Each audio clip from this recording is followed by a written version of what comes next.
In here as well, so indeed. That's it. Oh, nice. look at that little activation. Do you have any like goals, Scott? Like after doing like the first episode, is there anything like do you have any like specifics that you have in mind for this one, like that you learned? So from like the last one anyway, I suppose from this one, I just kind of thought we would roll with the same sort of script how we done like whatever we done in the last one. But my goals for the episode is just to get it out to as many folk as possible that love photography and toys at the same point. So I mean, I'm not too bothered if it doesn't reach out to that many folk, but at the same point, it's cool just getting to meet all you guys. And I was speaking to Freddie earlier that we were on about not everyone's just in the same place. It's all over the world. This is like worldwide right now, so it's just amazing. So yeah, I don't know really where it's going to lead, but as long as people are enjoying it, I'll continue doing it. So yeah, I like it. Chris, you look like Mickey Mouse. Wait, what happened? Oh god. Wait, how do we get to full? Oh, I look like Mickey Mouse. Yeah. You got headphones on. It's because I have a Mickey Mouse poster like right here. So I was like, you can see my poster right now. So right, guys, let's start this. So thanks everyone for coming back for episode 1.2 after. Does everyone know actually what happened? So for some reason, Max, when you're screen recording, I don't know why, but it doesn't pick up like system audio through QuickTime, which I had no idea. So with my headphones, like the audio was quite loud, so like my microphone picked up everyone's audio. That's why everyone's audio, apart from mine, was pretty crap. So the cool thing is, like, I have been able to save parts of it. So I think what I'm going to do from episode 1 is I am going to do my best to try and save some of the audio and then maybe like release it as like just a podcast of some sort. But either way, we have this episode to make up for, and I'm just really happy that you guys were able to join on such short notice as well. So props to all you guys. Thanks so much for coming back. And Adam, thanks for making it to this one as well. I'm awake this time. That message you sent to us, it's like, I can't believe I slept. I was so mad. It's funny because we were like about wrapping up as well. I was like, oh, he's messaged. The trick is don't watch films if you've got to stay up. Oh yeah, like this evening, never. I've just been taking photos all evening. Like, don't watch films, you just fall asleep. So we were going to finish at 4, and then Adam, you're up at 6 just for your normal day. Yeah. I wake up pretty early. I'm not much of a sleeper, even though I slept through the last one. I rarely sleep. I'm not a sleeper. Just last time, that's all. Yeah, pretty much. So again, thanks to everyone that's came back. It's amazing. And I think what we're going to do is, remember what we've done for the first one is we'll just go around everyone, say our names and our handles. And so I think, Chris, we started with you last time, so we're going to start with you again. All right. Yeah, my name is Chris, also known as TheCreativeChip on Instagram. And YouTube. And YouTube, my man, yeah. And YouTube now. Whee! Yeah, I did. Yeah. I'm so happy. I did. Yeah, I appreciate it. But yeah, that's it. Cool. Who wants to jump in next? I'll go. So I'm Ryan. I'm Tiermir on Instagram, and I'm like the only like outlier here that does like the Lego photography. So I'll represent the Lego community here. Let's go. Oh yeah, man. Oh yeah.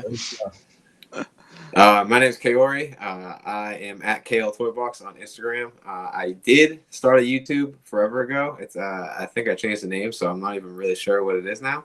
but it's I think it's at KOR London's Collectibles or something like that. I don't know. I made some videos. You're the second toy photographer I started subbing to on YouTube, so that's funny. There we go. That's like really you're funny. the. I was going hard on it for a while, and then the whole YouTube thing happened. Reviews. Yeah, some of them do. I kept all the ones that were Lightning Collection because that's like something I'm still gonna do eventually, just not right now because I don't feel like it. That's pretty reasonable. Yeah, I have like everything set up. Like I had scripts. I have everything set up, but there's just something missing creatively that's like making me like just not do it until I'm absolutely ready. Because I'd rather be like fully prepared to do a video instead of the last times I was making videos, I constantly was redoing them because I'd like finish it and be like, okay, I'll just upload it, and then I'll watch it and I'll be like, that doesn't make any sense, and then I'll go back and just delete the whole thing and be like, it's all trash. I hate everything. I feel like that's something we all deal with, man. That's the difference between doing it because you want to do it and doing it for the doing its sake, I think. Yeah. So I want to do it for like more fun. So I took myself a nice needed break. So now I'm focusing more on like the Instagram stuff because now I'll have like tons of pictures for like all the stuff I want to do. Class, man. Class. Who's going next? All right, I'm Adam. And I am Adam.Foxford on Instagram, and that's it for me. I'm also known as Sleeping Beauty.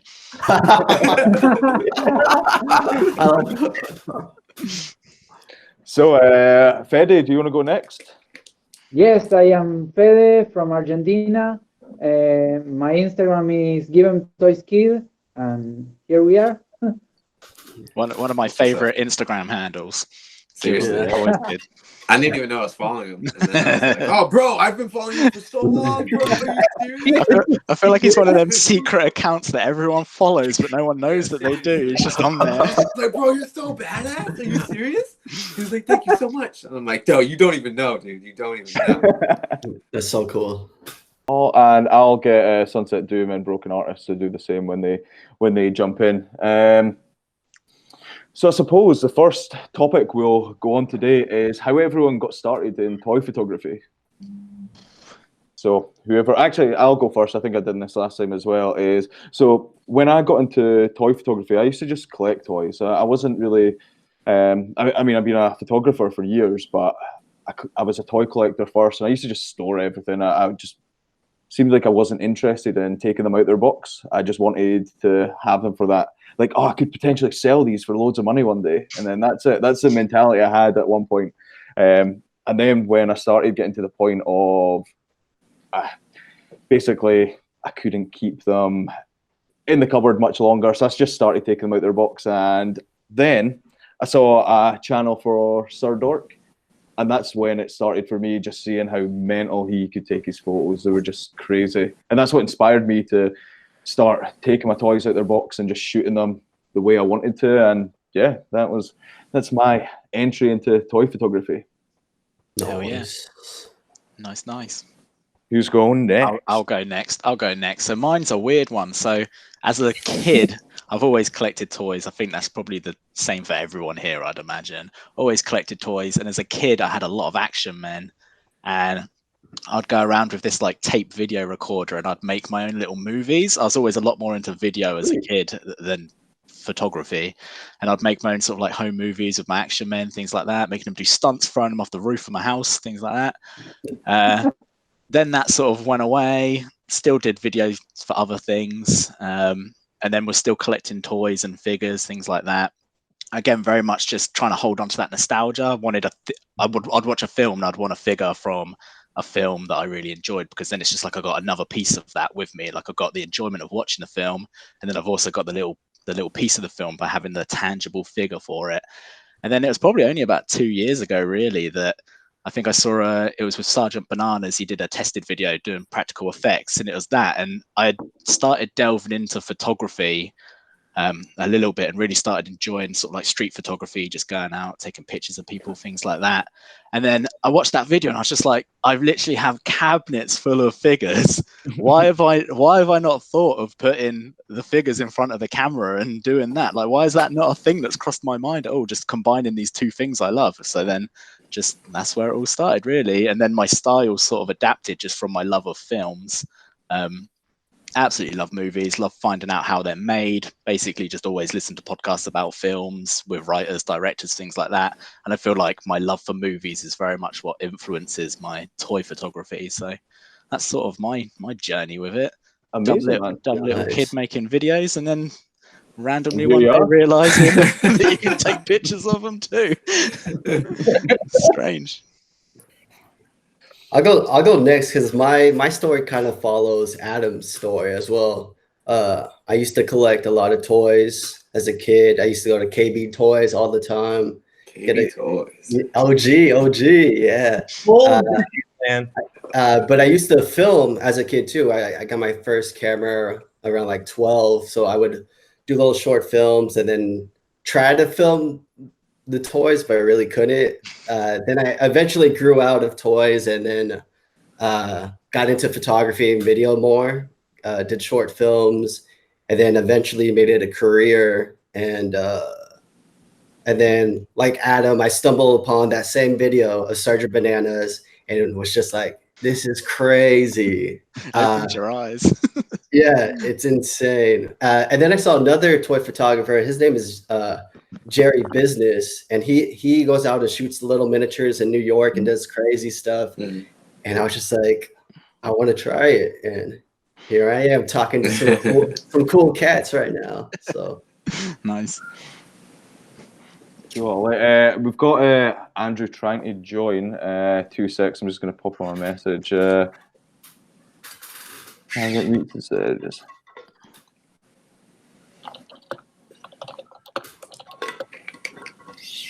I don't know if this.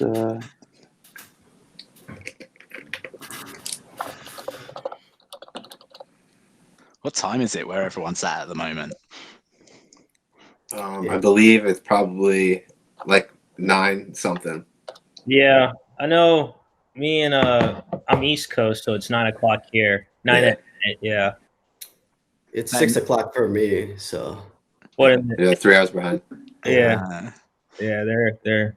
And me and Adam are rocking at 2:15 in the morning. Oh, oh gosh. I feel so bad, man. It's his idea. Don't feel bad. You're right. He did this to himself. He could have done it early for him, but he didn't. I was just being kind to everyone for episode 1. Scotty just hates me. Right, I've sent the link to Andrew, so cool. And Matt's also going to be here in 5 minutes, so yes. Cool. Right, okay, who wants to go next? Who didn't go? I'll go. Go. All right, so my answer last time was kind of dumb. I remembered it, so I'm gonna go more in depth about, like, I made it seem like it kind of wasn't a big deal, and it is to me, but I kind of blew it off and was just like, yeah, that's how I am. But it started for me, like, I'm an only child, so toys for me was like my go-to.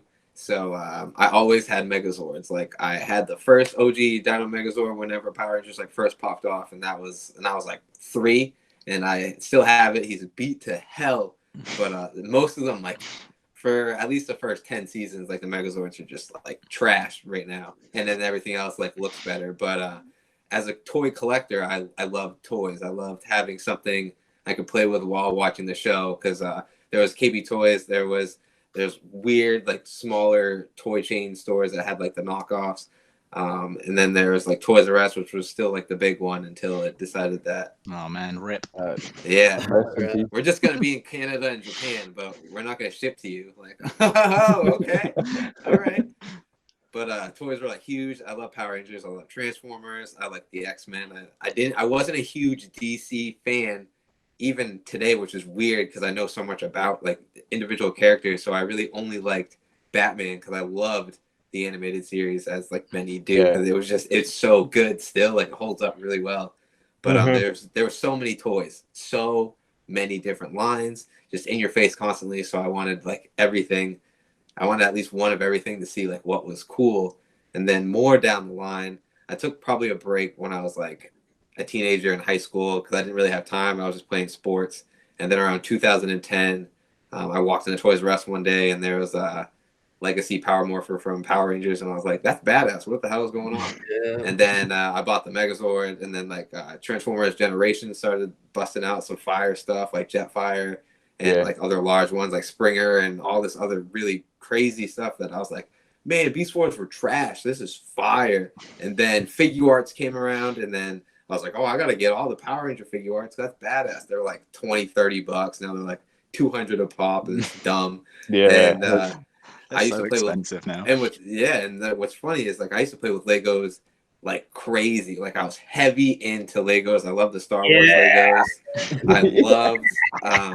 I loved building stuff. I like those like Connects or whatever they were called. I liked just getting my hands like on everything possible. So now it's like I started taking pictures because my friends were like, "You have a lot. Take a picture. Start taking pictures of your collection." And I was like, "Oh, okay. I can take some bummy pictures of my collection." And then that started in like 2018. And then last year, probably towards like the last 6 months or so, I started taking my time and like actually getting more involved and active in the community. And then now I'm kind of just like obsessed with it. But I do tend to take like 2 to 3 day breaks, because if I don't, I am just getting super, super frustrated and like losing all hope. And but like lately, there's just been so many things that have come out that just make me really inspired to take pictures. Like you, Scott, you said that it's super hard to take a good picture or get a good picture of like a Megazord. So now I'm like determined to be like, fuck you, you're wrong. It's not that hard. I can do it. You just gotta have the patience. But yeah, exactly. But like the conversations that we were having, I'm like, yeah, you know what, you guys are right. So like I looked at, like I said, I followed everyone. I scrolled through everybody's work, and I'm like, okay, so now I have way more ideas and have like new directions on where to go. So now that's where I am today as a toy photographer. Amazing, man. Love it. Nice. Yeah, my last answer was super bummy. You made up for it now. That was awesome, man. Ryan, let's talk some Lego. Oh, the outlier. Let's see. So like I started off on mock pages. Like it was really big in the Lego community, mock pages, Flickr, and like, you know, the it was around the time too where like Christian Gaugo, he's on that Lego Build Masters show now. He was on Flickr before, like, you know, back in the old days. I remember him still building stuff like that. And I mean, I went to the military for 4 years, came back. Now I'm in college for film and TV. I'm trying to be a cinematographer, so that's my trade. And then, I mean, I'm okay. You know, I prefer photography because I think I mentioned before where it's just like here at like, because I go to Savannah College of Art and Design, and like it's so clicky here. I absolutely can't stand it. And me being older and having the deal like going back to high school again, I'm like, I totally can't stand it. So fed up with it. And I'm just like sitting, everyone's like freaking out over a test. And I'm over here like, oh, well, I got an 80. I'm okay. I'm like, I'm good. It's like, so like, Matt's here. Matt is here, yes. He has arrived. I'm here. I'm tired, but I'm here. So, well, thanks so much for coming back. I didn't want to like jump in and say, "Hey, I'm here," because I thought someone would be talking. Well, you're just in time because you can tell us your handle, and also you can also tell us how you got into toy photography. Okay. Well, first, hi, I'm Matt. My Instagram handle is BrokenArtist98, and how I got into toy photography. Well, it's a very long story, but I'll condense it. Well, I started photography when I was about 15, so that was pretty like late in the game when it comes like photography wise.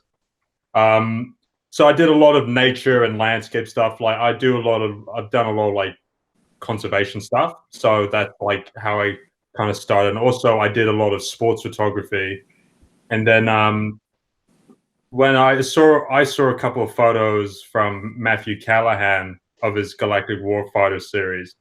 And there was just that one specific shot where it was like the ARC Trooper Like he was up against a rock, and like you see 2 other ARC troopers in the background. That's the same one that got me too. The same, same one. Exactly. He's so good.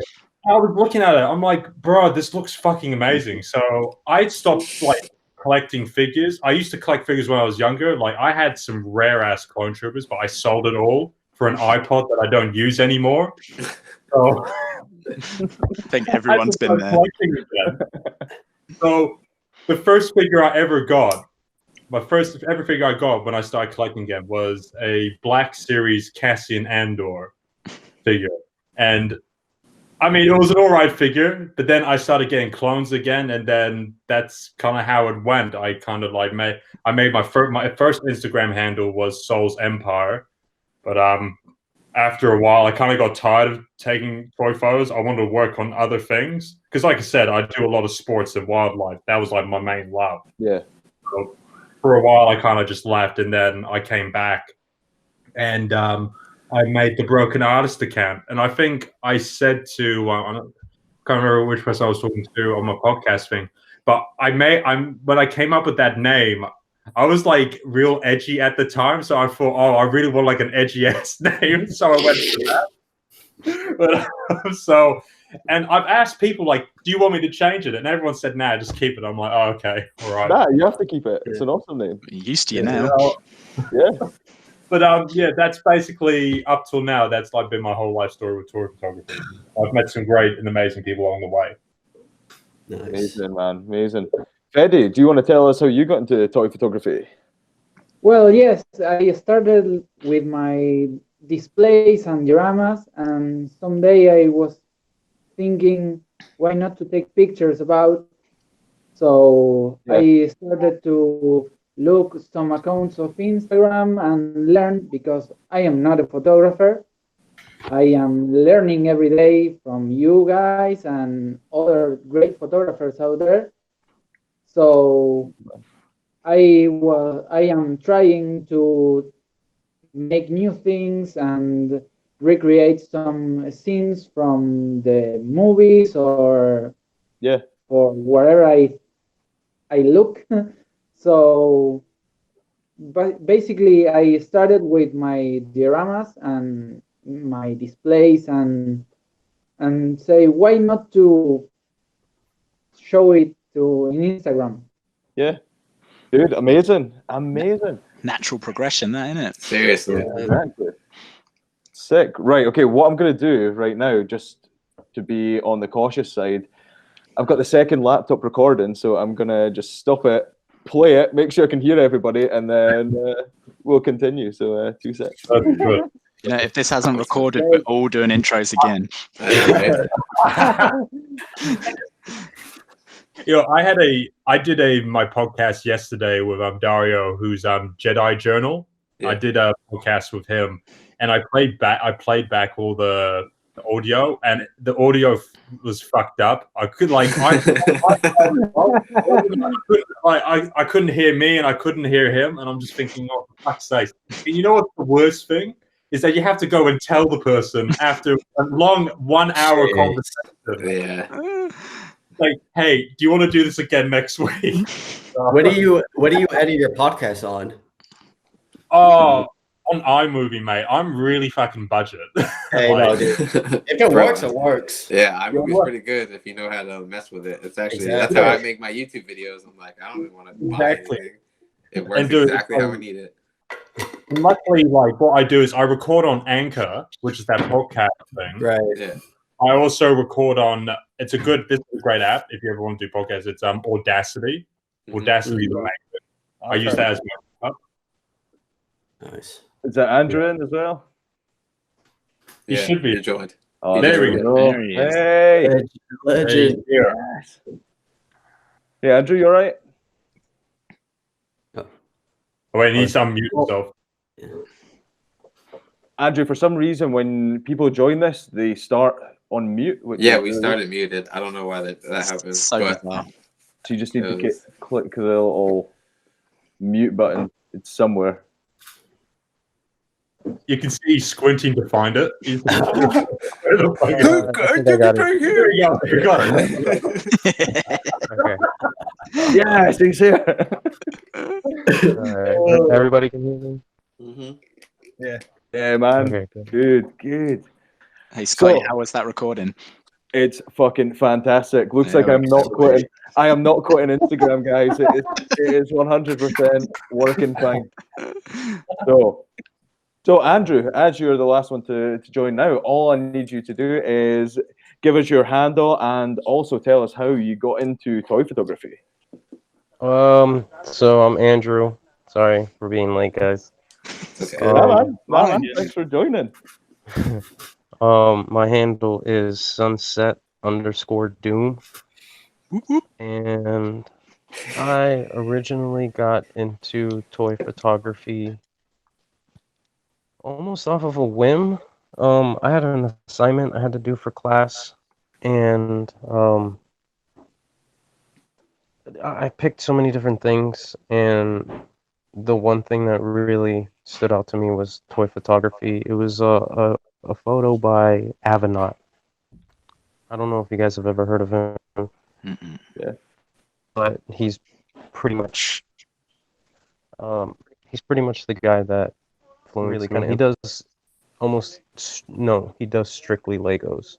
Like he does these forced perspective shots that he'll take a model and of like the Millennium Falcon, and he'll put it in like a parking garage, and That's tight. it's seamless.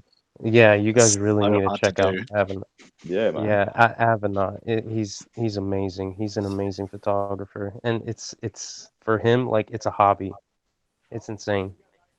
But that's how I got into toy photography. Nice one, man. Nice one. So now that everyone is actually here, I know I've already apologized to everyone, but thanks so much for coming back, everybody. It's amazing that, especially on such short notice, and honestly, I was stressing so much. So, I mean, I appreciate it so much, guys. So, thanks again. So, episode, I know the feeling of when you fuck up and then you have to do it all over again. I know the feeling. honestly, I sat with like, a message for ages, just be like, "Oh my god, I'm gonna have to tell everybody that it's fucked up, and we have to do it again, or just episode 2, or what do we do?" So, made it so much easier just coming back, and I mean, the only person that couldn't join, which was Jared Sardork, but he is going to come over to episode 2 just because he had Easter stuff planned to his family and stuff. So, but thanks so much to everybody. So the next thing I have on the agenda, which is exactly the same as last time anyway, because nobody Hold on. our responses were. Hold on 1 second. I'm scrolling down, and on your icon, Scotty, it has the mute sign. What? I can hear you. I can hear him too. That's weird. I want to know. Oh, actually, no, I know what it is. So I'm joined in with my other account so that so it's fine. I'm joined in with my other account so that I can video in and then record it on another computer. I just want to make sure. So no, I'm being extremely cautious on this episode. But cool. So we're all ready to go. So is this the right? With so many questions here, it's not even this one. Oh, actually, so yeah, one thing that we spoke about last time, but Adam, we didn't hear your response to it is, so how is everybody coping with this whole COVID situation? Is everyone on lockdown? Is everyone stuck in their house? As bad as the situation is, I'm loving life. I don't like going outside. I don't like seeing people. This is my dream. I've been waiting for this. I mean, like, deficit that aside, like, all the bad aside, for me personally, this is the best life ever. Like, I'm working from home. That's great. I don't have to see my colleagues. That's great. Finish work, strap on a VR headset, and escape. Like, it's heaven, man. I don't ever want to go back. What about everyone from overseas? How is lockdown treating you guys? I still got to work. I've still got to work. I'm an essential worker, unfortunately. So, but oh no, like the only difference now is that I don't go and get a drink afterwards. That's the difference. I just have to head back home. I can't be like, oh, I really want a Corona or, you know, a soda. Now I have to be like, okay, I'm going home now. So, because I mean, first choice. Yeah. What's all happening as well? Like, I mean, I like to go out and shoot. So, I mean, it's as much as I love taking photos of my toys inside or even just any photography, I like to go out and like just go places to shoot. So that's the bit that I'm missing the most, is actually get to go out and find these mental places. And I just bought a drone, and I've not been able to. Oh, right, yeah. So, what a time to buy it. Exactly. Well, my idea was, and this is the way I pitched it to my girlfriend, so I was allowed to buy it. So yeah, I need to ask. But I was like, oh, but if I'm in lockdown, it means I can fly it and see what's happening, though. Yes. And then I'm not breaking any rules. It's a head-mounted display and fly that thing around. It'll be like you're walking. Exactly. Probably what you said to do, mate, is that if you get your drone and put like a police sticker on it, you can literally fly around and just, if you see people, right? Why are you outside? Get back inside. Well, I saw one thing, this guy attached the Grim Reaper costume to it, and he was just flying around. Oh, watch out. It's just a Grim Reaper just like flying around the neighborhood. Just a weird buzzing Grim Reaper.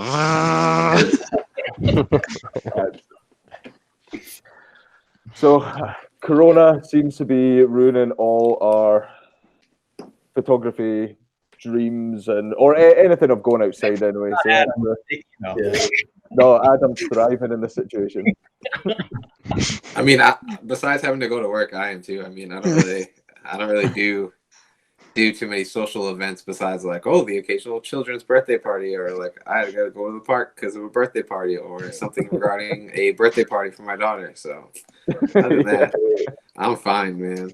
But everybody out here is just there. The first 2 weeks of March, probably the first March, all of March, everybody was more cautious. But now everybody's out again. For me, I do like weddings and corporate jobs. Yeah. And all of my weddings in May got canceled because of this virus. Oh. So I'm just like chilling. I mean, luckily I can catch up on editing, but once you finish that, it's like you're just waiting for the next gig. But if we have to wait another 2 months, there won't even be a next gig. So it's like it's kind of sucky. Yeah, that made me so anxious. I'm on the same boat as that because I was before COVID-19 came in, I was actually meant to start my new photography job, which was it was like New Zealand Rugby League. But that was like it was the biggest job that I had at that point. And then they saying, hey, look, since this whole thing's going amok, we can't have games, so we're gonna have to postpone it. So that was like actual, like I've done other sports, but like this is like an actual nationwide sport. I was like, oh my god, I actually want to like go. I wanted to go and do it so bad, but now I have to wait until next year to start that job. Damn. Especially that's something that you are looking forward to, like loads. Like there was loads of. So I do a few photography gigs so I basically do quite a few events, and my main event is like Comic-Cons. So like I get to work with, I don't know if you've heard of Monopoly Events. Adam, you might have if, being from the UK, I don't know. But they deal with a few of the like Comic-Cons for like Liverpool and Scotland and stuff. So, but that is completely up in the air right now. They don't know if the guests are able to come over for like October. They don't know if like they can even have the venue and stuff like that. So it's just affected so many people. So it's just very shit right now. But anyway, COVID, we've fuck COVID. But, for real. Seriously. So the next thing is, and this will interest pretty much everyone, is what's everyone's processes. So for me, I like to have like an idea in my head first, jot it down on paper, and then I'll try and create that. But I mean, that's not all the time, but that is mainly the way I kind of work. As long as it's written down, I'm able to then go away and write, okay, I can do this, focus on it completely, and then take it. So, for example, my most recent photo, which I am about to post on Instagram soon, is it's like a Pokemon shot, which I don't do many Pokemon shots. It's mainly Power Rangers. But I had like an idea of the fact that we're all in lockdown to try and do like an episode in one area of my house. And this place was just my bathroom. And I was like, what can you do in your bathroom that is going to be good for photography? Which is a sort of weird one. So I use the bath as like a sea sort of thing, and then I've got like Gyarados jumping out of the water, and then a Magikarp going in front of it. Nice. So it turned out pretty cool, but it's going to be like a video as well. But I had to like write everything down for me to be like, right, I can do this, I can go to here, and then just do it. So that's sort of like my process anyway. What's everyone else's like? I feel like you need to pick someone. No one's going to say anything. I'm going to pick on Adam. You can go next. I'll put myself in for that one. My process is a weird one. I don't really spend all my time doing toy photography or photography. I think I spend more of my time listening to things about, sort of like I said before, like the making of movies, like listening to people talk about things like that. And then I'll process ideas in my mind, and typically it's a case of I'm very easily manipulated in the sense of I'll watch something and then I'll be like, I want to shoot something like that. I want to do something. Like if I start watching an episode of Power Rangers, I'll be like, that's it. This month it's all Power Rangers. That's all I want to do, Power Rangers. So I'm very easily influenced in that sense. But pretty much I'll get an idea in my head of sort of like the kind of scene I want to shoot. Like I'm either in the mood for giant robots, so it's getting all the little buildings out, things like that, and it will just be trying to figure out watching like SSS Gridman on Crunchyroll, something like that, watching Pacific Rim for 1000th time, like Evangelion, like anything to get me inspired. So whatever I'm in the mood for, I'll watch things, movies and series that get me inspired and give me sort of like ideas for the kind of shots I want to do. And then just sort of go from there, really. I always have an idea as to sort of like the kind of shots that I want to do, whether it's like low angle, wide, tight, and then just sort of play around after that, gather sort of like the figures, the diorama bits I need, or pick a scene or an area somewhere, and then just sort of play around. That area then becomes sort of like my toy box, and I just sort of go from there. Nothing too strict about it, really. It's just really whatever I'm in the mood for. Yeah.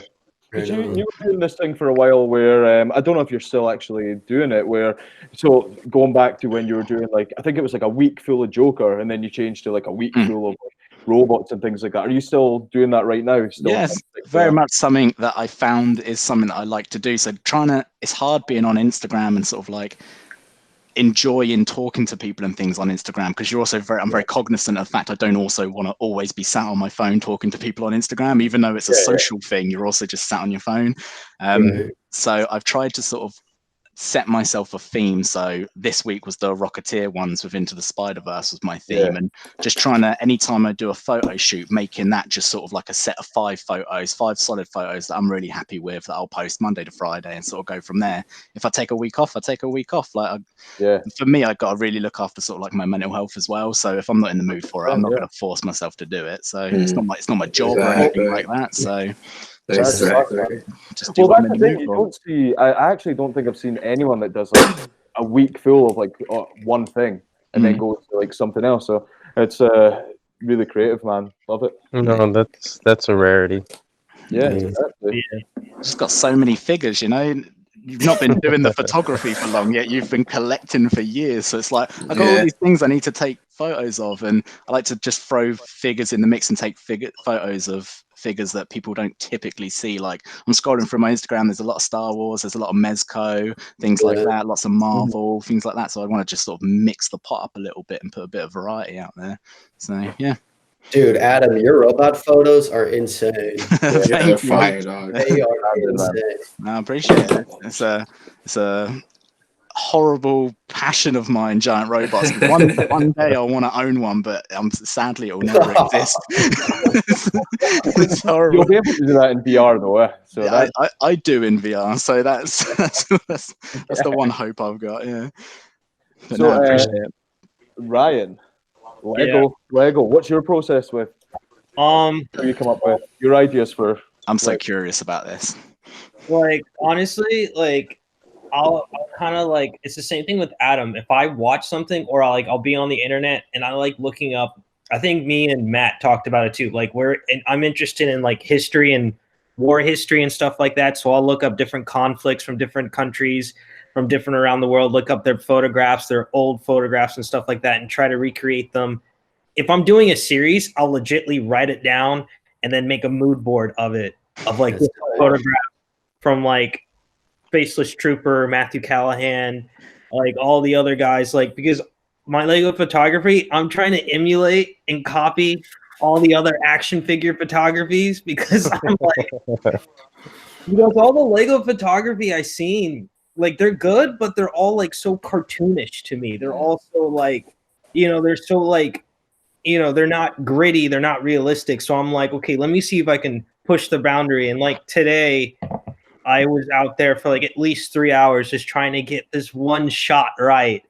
And after a while, I'm like, you know what? Fuck this. I'm done. Like sometimes too, like I'll go out and I have this idea and I'll spend like all the time, like I'll post the figures with clay and everything and try to put it together. And then it comes out like shit. And I'm like, you know what? I'm done. I'm just going to take a break. I'm going to go work on it tomorrow or something like that. But like I'll take photos. I'm at least taking photos every day. Just like, I don't know, maybe 50, 60 photos every day. Just, random stuff around my house since, this COVID-19 thing. Because I have another Instagram where it's just like contemporary photography and I'll go out walking and do street photography and stuff like that. So that's my process. It's just if it comes to mind and then I'll write it down and then sometimes I'll go to it and sometimes I won't. And then I'll save it. You do a good job of breaking the mold with the Lego photography because there was one, I made a note of it because I stalked everyone and I made notes on everyone's shot. Got prepared for these things. There was one of the troopers and it was day 52, a Thimby solar cycle, but there was one of the figures is on the left of the frame, and even though it's a Lego figure, it looks like he's crouched out, like sort of like proper like PTSD in war because you had taken the legs off the figure, so it looked like that he was like crouched up rather than having them just flat on the floor, and it's just perfect. Absolutely, it's good. Because Ryan, with your ones, like I would never have thought to use clay to even get like Lego into certain like positions and stuff. How did you come up with that? I actually saw I think his name's like H Hughes or something like that. He uses clay, and then Sith Lego Posting uses clay, but they don't use it the way I try to make it, where it's like at least looks realistic. And then I'm just trying to copy images I see online, and then my own experiences in the military as well, where like because that one shot, Adam, you mentioned, I filmed that took me like at least an hour to get it right, and I took like 30 photographs, and I'm like, this one's good enough. That one's gonna be the last one. I'm done. Is that it? That's it. Done. Because it was like trying to get the mist right, trying to get the frame right, and then it's hot outside because it's Georgia, and then there's flies all in your face, and you're just trying to swat them out of your face, and you're trying to take a photograph. But yeah, it's like I don't think a lot of people, because I always get asked that, like some people, like if some of you guys get messages from like some of your followers, be like, how'd you make this photograph, or how'd you make this photograph? And I'll respond to them and be like, bro, it's clay. And I had one response be like, oh yeah, it's big brain time. That's awesome. That's so awesome. Yeah, I mean, it's clay. I mean, everyone. And I use silly putty too. I used silly putty for a while. Wow. Oh, nice one, man. So good. Andrew, you're up next. What's your process? Like, by the way, your most recent photo is just outstanding. Oh, thank you. Thank you. I really appreciate that. So good. Love it. Yeah, it's kind of funny that photo was taken back in February. Oh, really? I've been kind of sitting on that photo for a little bit. Just behind the curtains. Yeah, and it almost didn't make the cut. I'm not gonna lie, because like I get in these moods, as you can see with my moody clone photos with Wolf and Bly. I get in those moods and photos that if I haven't posted them, it's just they're dead to me. I don't know why. I really don't know why. Um, it's just something that happens. But I do appreciate it. Thank you. A little off topic. Um, my process, it kind of depends, you know. I might go in with an idea, and as some of you know, um, shooting outside, it's sometimes a race against time. You know, you have to go Yeah. out at specific times and this and that, and I'll have an idea, and I'm like, I'm overly ambitious. You know, like I always have this type of scene in my head that you can only really recreate when you have like, you know, when like you're making a movie, you Yeah. know, and and like the shit that I want to do is just like, bro, like relax, calm down, all right? We can do something like it, but Yeah. we can't do that, okay? So chill the fuck out and shoot.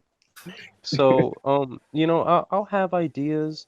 Other times it's just kind of a feeling, you know, I'll look at my collection and I'm just like, you. But then there's other times that I'm looking at my collection and I'm just like, shit, I don't know what to do, but I know that I Yeah. want to shoot.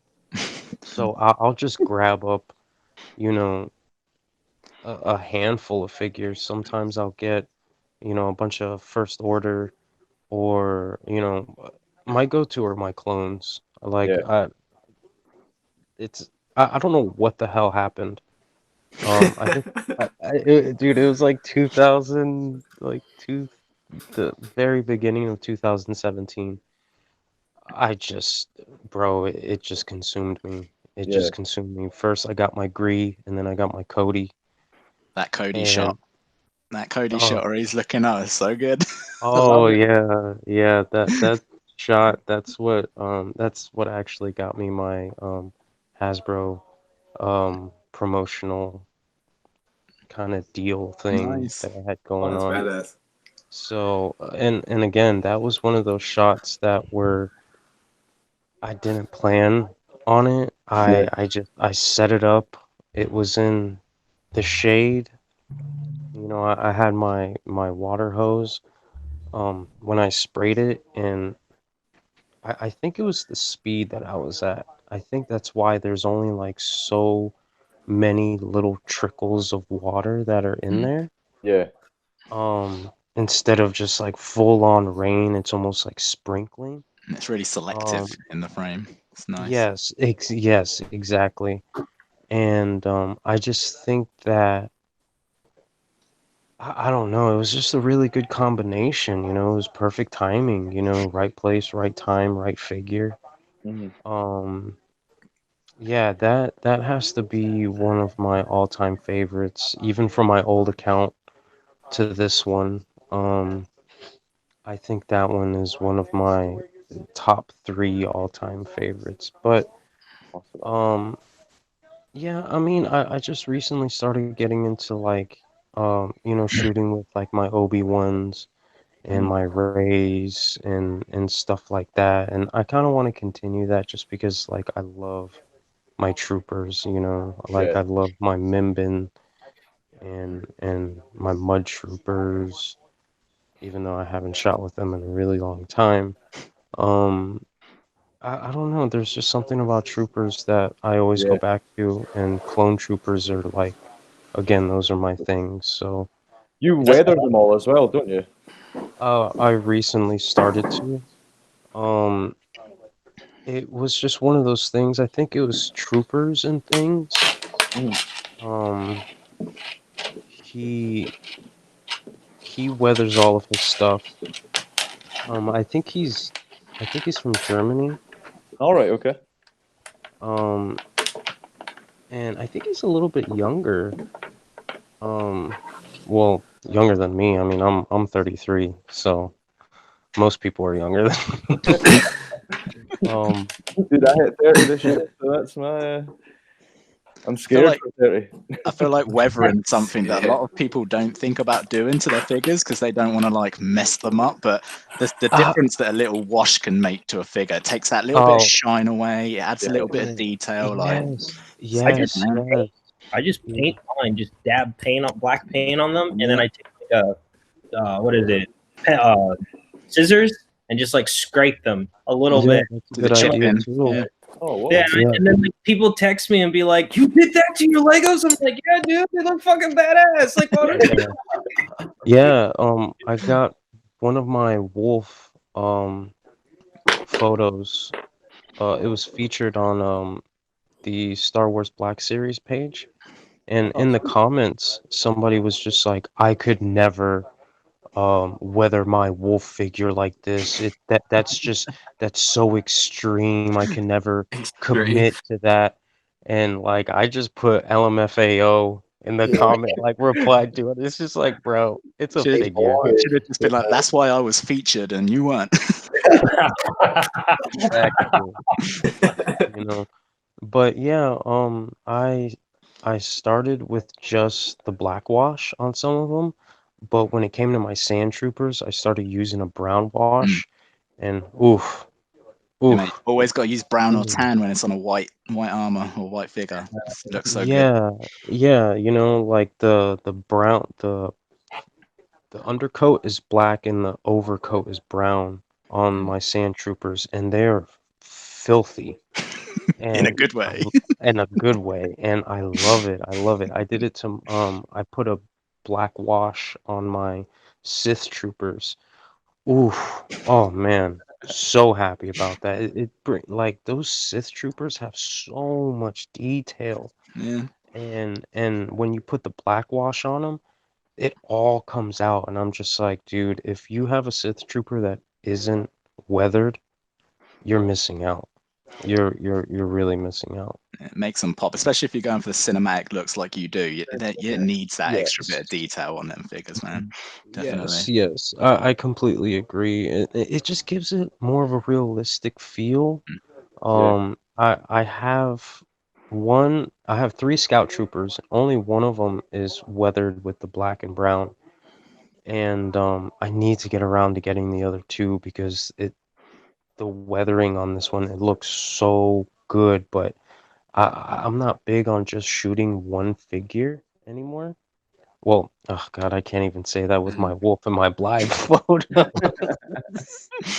But you know, I like to have more than one figure in my photos, and with my scout troopers, I don't feel that a scout trooper is worthy enough to be in a photo by himself. He has to have some, you know, company with him. So I really need to get on that. Tangent. Awesome. I forget who's not told us about their process. Chris, did you go? Not yet. Go, man. Yeah, let's do it. My process is pretty simple, I'd like to say. I like to, how do I say this?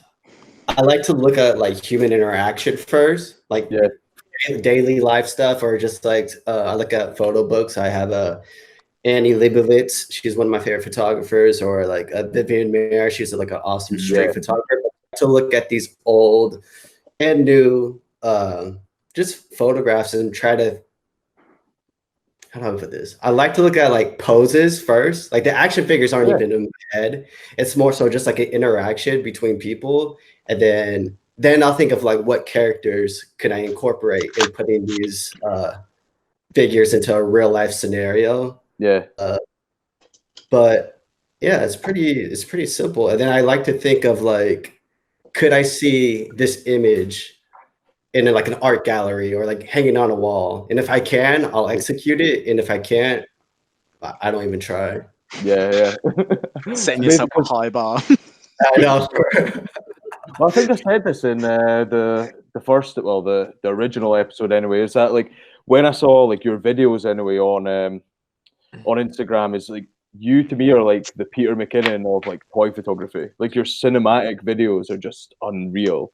And especially now that you've got your YouTube, especially that your like first video since then is crazy good. I mean, I think I've watched it like 7 or 8 times, maybe more than that. So yeah, man, it's unreal. So like, yeah, you're definitely like a proper cinematic kind of guy. That's the way I look at your stuff anyway. Just like cinematic as fudge. I was very surprised. I was very surprised that you didn't already have a YouTube channel. I thought that would have been. I thought that would have been where you started. Them dolly zooms and that, like. I do have I have like a separate Instagram for my business and a separate Instagram for my YouTube. It's all on our website, but I try to keep that separate, and I wanted to start fresh and do something on my own and just have fun with it. So yeah. And I appreciate there's more stuff that exists, but you guys are gonna have to find that stuff. Fair enough. I appreciated the behind the scenes on the Mando shot, because it's nice to know that not everyone struggles keeping them freaking standing up, man. I tried to do like an explosion, and I was like, it fell. And I was like, that was my first try, my only try. I was like, I'm not doing it. I love like the way, Adam, actually, you're outstanding at this as well, is the layering. Well, for that shot anyway, for the Mandalorian, is first getting the base in, then placing I can't remember what it was. It was some sort of like head ornament, like a head. And then like the picture at the end for or not the picture. It was just like a white backdrop, wasn't it? And then you impose one of your actual photos into it. So I mean, I just love the layering. Adam does one with I think it was at the Megazord. I think I put it in. I can't remember. I'm sure it was a Megazord you done. That's and it had like, on your video, yeah. Yeah, and that honestly, that's like one of my favorite photos, and it's just like the layering that I just would never have thought to put. Like, you know, you put like the houses at the front, and then you had like a big gap, and then it went to like the Megazord kind of wasteland part and stuff. Like, I just couldn't even think of like putting things that far apart and still thinking I'm going to get like the shot that I'm thinking of, if that makes sense. I can't think of it either. I just steal ideas from other people that do films and things like that. You know, you see films and animes and stuff like that, and you just take the setups and go with it and try and do it yourself and go from there. One thing was a proper nice touch in that as well, Adam, was you had like a candle flicker in one of them. I think you put a behind the scenes on it, and there's just like one little lone candle, and I was like, what's that doing?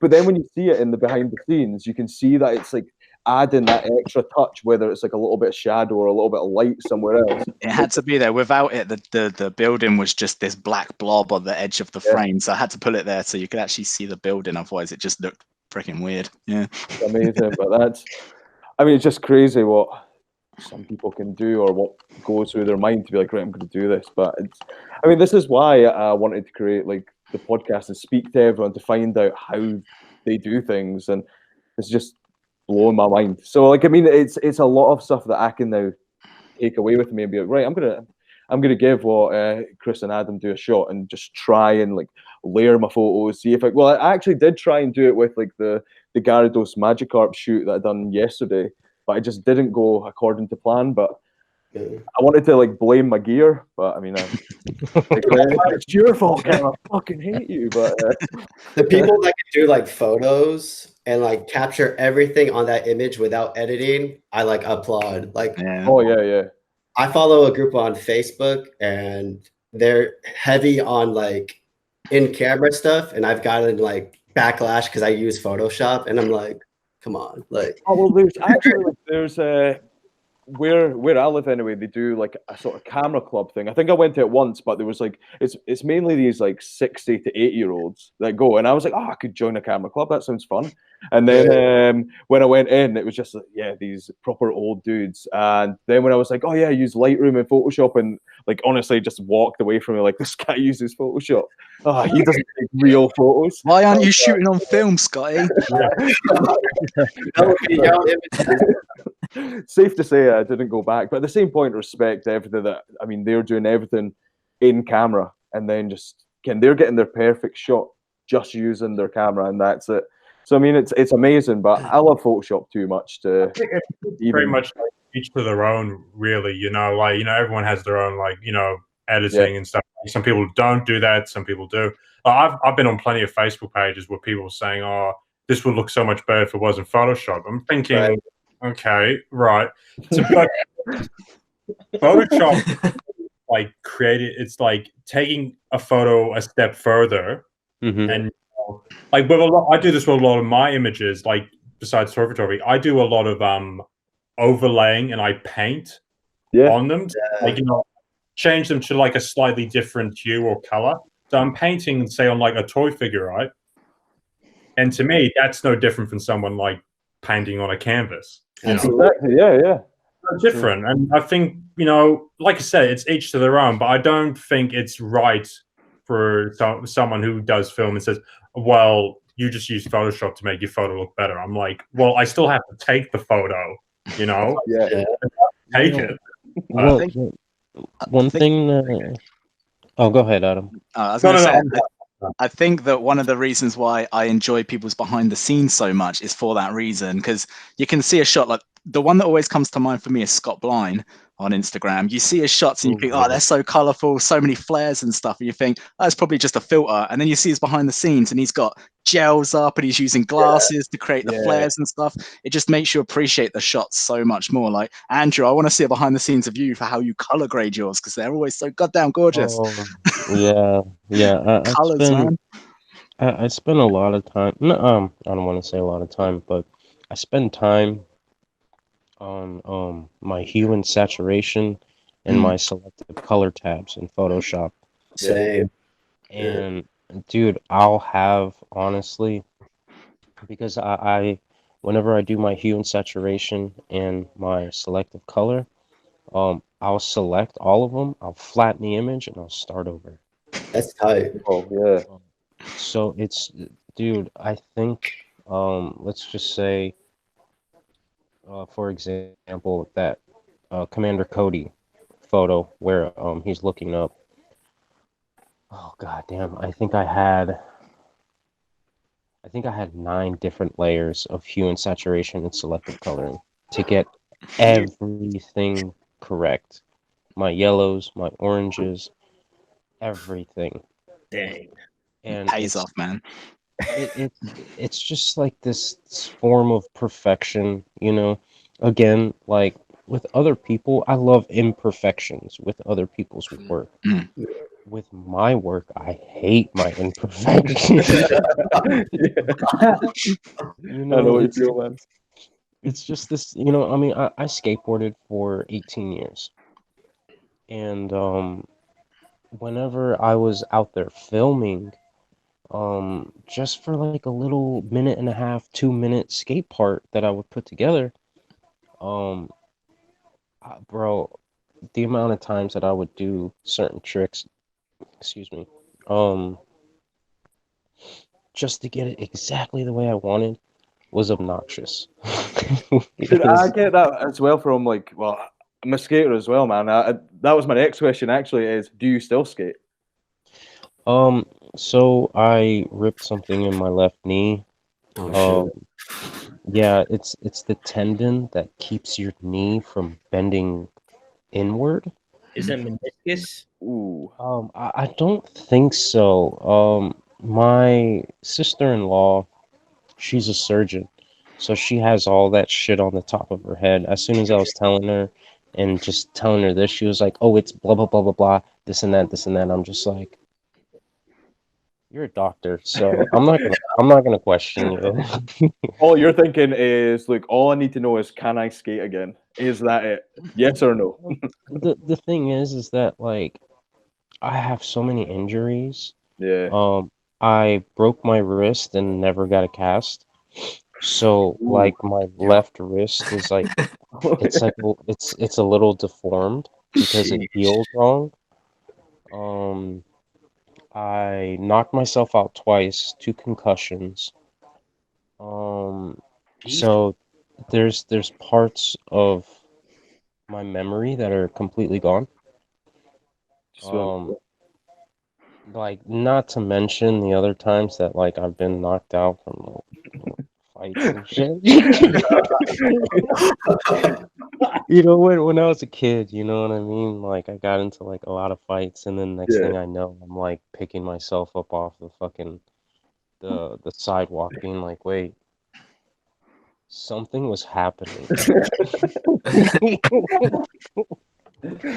But you know, my knee, my shin, from I'd say about 4 inches under my knee to about 4 inches above my foot, my shin is just it has this very thin layer of skin because it's just been shredded. Oh man. Um, yeah, I have another scar that I had to close myself that was straight down to the bone. Um, yeah, I had to shave around it. I had to scrub it, and then I had to close it with butterfly stitches. Um, yeah, New Instagram handle, Frankenstein's monster. seriously, Frankenstein's leg.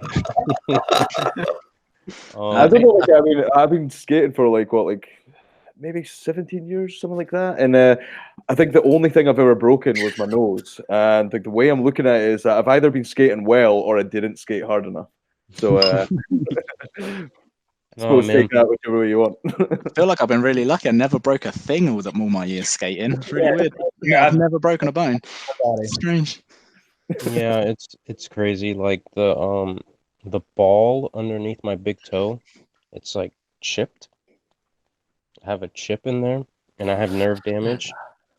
So like, How are you alive? um, it's kind of crazy. Yeah, there's a part of my like the bottom of my foot that like I cannot feel. Oh, Um, it's just it came with just being young and being I'm gonna get sponsored and I'm gonna do this and I'm gonna do that, and as soon as I lose my first competition, like my spirit is tattered, Yeah, and I'm just like, you know what, I'm just gonna do whatever I want. that's it, man. That's it. But yeah, I'm kind of over not skating. I watch it on YouTube. Yeah, I'm Braille still Army. Who doesn't watch um, Braille Army? I love Braille. And I went through like a phase watching like John Hill all the time, and then it just got like too much about his girlfriend, and I had to just like stop. I mean, his skating's amazing, but apart from that, I'm just like over it. yeah. Right, okay, let's back to some toys. So one thing is, yeah. So did anyone set any like toy photography goals for 2020, and has any of your goals now changed due to being in like lockdown, or how is everyone goals going if you set any? My goals changed since last weekend. Since last time we talked.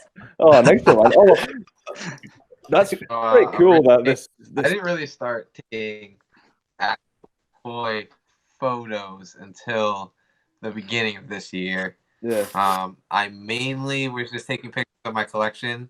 And again, I still restrict myself to this square of like a shot that like if I can't fit it in the square, then I probably won't be able to do what I want to do with it.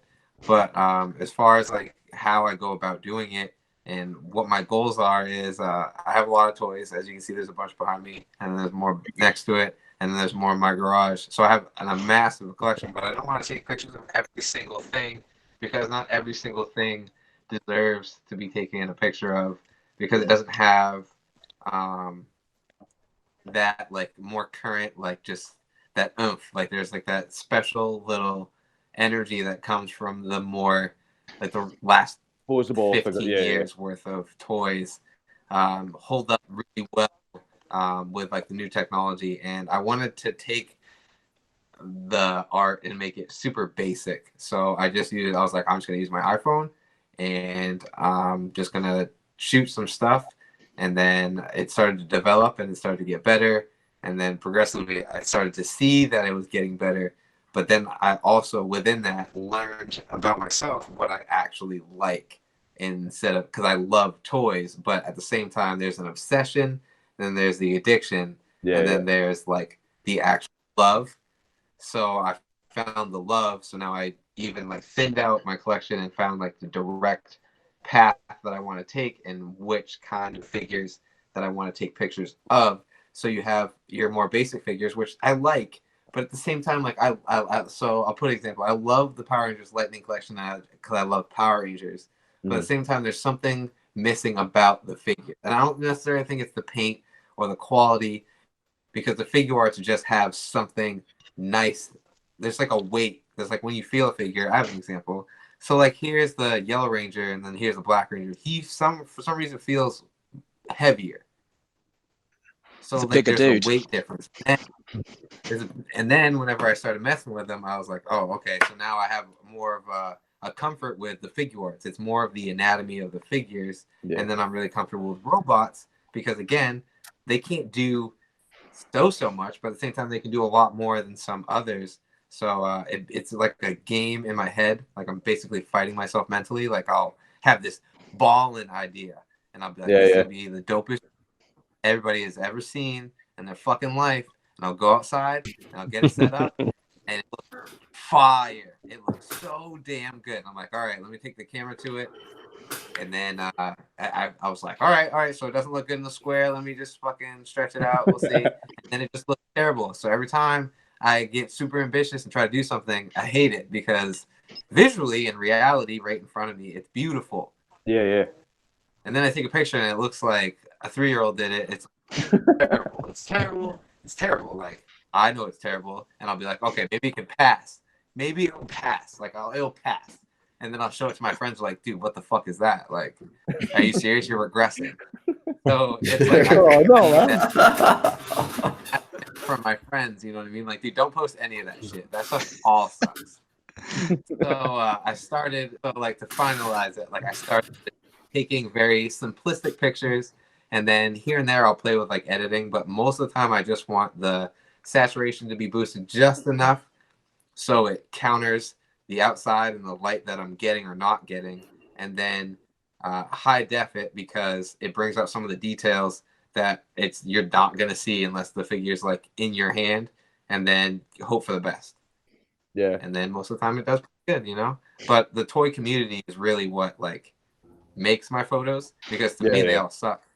But to others, they're they don't. This is so badass. I did that. Like, oh man, I didn't even think about doing that. I'm like, it's so simple. What is wrong with you?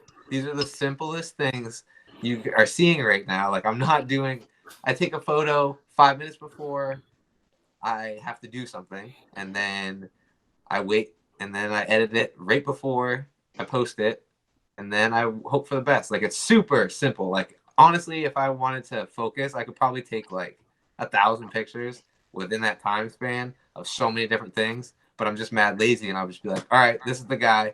All right, we're going outside. All right, you're going to look cool. Okay. And then I get down, and I'm like, all right, he looks cool. And then there you go. And I take 5 pictures and I edit them, and then one of them wins. How does it feel being someone who's murdered Drakon already? So there's like a theme to whenever, like, half the reason I don't like to take Power Rangers pictures is because I want to kill everybody's favorite all the time. I always want Tommy dead. I always want anybody super hyper dead. Like, they have to be dead. Or who I know their personal background, like as an actor, and I'm like, oh man, that person's actually a scummy piece of garbage. So then I'll have somebody killing them. Like, just I like the idea of making people frustrated or giving them like something that they don't want. Like, I want to give you what you didn't ask for. Jeez. As soon as he was brand new to most people, and to me I was just like, this guy sucks, let's get him killed. Like, first picture, that was like the first thing. I'm like, oh, he loses, he's brand new, no, he's a loser. Yeah, beat by Jason, just like this. I feel that. It's just funny. I feel that. I did a photo from like ages ago. It was when you're talking about, like, you know, putting like having a character killed or make a character look weak. Yeah. There was this one photo I loved doing. It was because I'm not a big fan of Tommy Oliver. Like, I'm just saying, just because he's overrated to me. But I had this one photo I loved where it was the Magna Defender, and he had his like a whole he kicked the White Ranger down onto the ground, and I put that into a Power Rangers fan page on Facebook. Oh my god! Shit, yeah. All those people literally triggered. I have the photo here. I'm not going to be able to see it, but yeah. Man, did you get death threats? I didn't get death threats. But saying, "Oh, this never happened." I'm getting. I don't care. I won. The only one getting death threats was Tommy. But that's a fun thing. I think we spoke about this last time. Is that like it's fun making like characters. Again, you know, they're never actually ever going to kill off Tommy because he makes the most money out of every Power Ranger there is. So I mean, they're never going to kill him off. But in our toy photography, we can kill him off as many times as we want. So he died. But Zed died. Most of the time, you know, like I prefer the heroes to die. Like even if it's like my favorite character, I'm like, I want him dead. Just somebody around me. And I always want like a supreme villain, like killing them, or even just like a wimp. You know what I mean? Like, just wimpiest guy, just beating them up. Because sometimes people need to be humbled. You know what I mean? Like a character can go in any direction that they want to go in. Like it's not a specific storyline. Like that person's not it forever. You know, inspiration came from someone for that character. So then you can be inspired by your hatred for it and then create beauty. Because hatred is everything. I have this, I've been dreaming of doing. I don't have the figure yet, but I have this figure I want to get is the Commander Fox figure. And Andrew, you've kind of like with your Coruscant Guard foes, you're like your foes inspire me just because it literally like in a sense you kind of troll the fuck out of people where they get fucked. I have this shot because I have a Captain Rex. I want to get Commander Fox, and I want to have Commander Fox like literally beat the shit out of Captain Rex, and I just want to see what like comments I get from it. I'd be that's like one of my dreams. I have to get the figure at some point. Has anyone had any like real negative comments from one of their photos, or like Andrew knows. Tell us your story, Andrew. Oh God. So actually, one of my more recent ones, it was kind of intense, man. Like I really lost my temper, but it was the Bly photo with where he's like he has the 4 clones in the background, and like there's 2 guns sitting in front of him with 2 helmets. It's like raining. Oh yeah. And there's a couple of kids, and like they were kids. They were like pointing out, they were just like, oh, you have phase 1 troopers in the background with Bly. That's so strange. And I was like, what's strange about it? You know, just like, would you have known that there were phase 1 troopers if there wasn't a behind the scenes? And like he apparently took offense to it, and he got in his group chat and showed his little friends. So one of his little friends came in and said something about it, and I just went at him too. I was just like, oh well, since we're being Star Wars Nazis, you forgot the 212th helmet in there. Never mind the phase 1 clones and the 442nd helmet. You know, I was like, since we're being specific. And he's like, why are you coming at me like that, bro? And I was just like, you're on my photo in my comment section on my account, and I'm coming at you. I was like, bro, get the fuck out of here. And bro, they lost their shit. They lost their shit, bro. Like, they got on all their fake accounts and started spamming the shit out of me. You know, like messaging me like you're fucking toxic and you're a piece of shit, you know, and they're like, why did you erase the comments? And I was like, because this is promotional work for Hasbro. Oh well, we're gonna email Hasbro, and we're gonna show them what you were saying, because like I said, I lost my shit, you know. I was like, you fucking kids are retards, and dude, bro, I was pissed. I don't know why. It's not constructive criticism, though, is it? It's just like it's just like nitpicking, bro. Yeah. And never guess what? These stormtroopers are on Earth. Whoa! Yeah, bro. And like, there's just certain times that like I have to like explain to these people. It's just like, you have to take creative liberties. You have to break some rules. There's certain things that like it's not gonna make sense, but it's a fake character, and excuse Not me, real and anyway. they're not real. They're not real. It's the fictional character. It's not real. Like, You know? relax, Jesus. It's not real. And Go outside.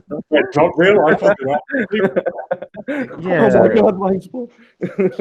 you know, like again, going back to Fox. I did the snow shot with Fox and the Imperial Guards, and it's still one of my favorites. Just everything about it. I felt that I got down really well. You know, I had some rocks in the background. I had like the snow, like the snowy wind. You know how whenever the wind blows, it'll blow up like Yeah. I can't describe it. It's almost like a fog. It's like a Yeah, little yeah. dust cloud, little puff of cloud almost. Yeah. Yes. And the snow looked great. It just like Yeah. it came How the out powder really- blows off. Like, Yeah. It's like a powder, yeah. And photo just it came out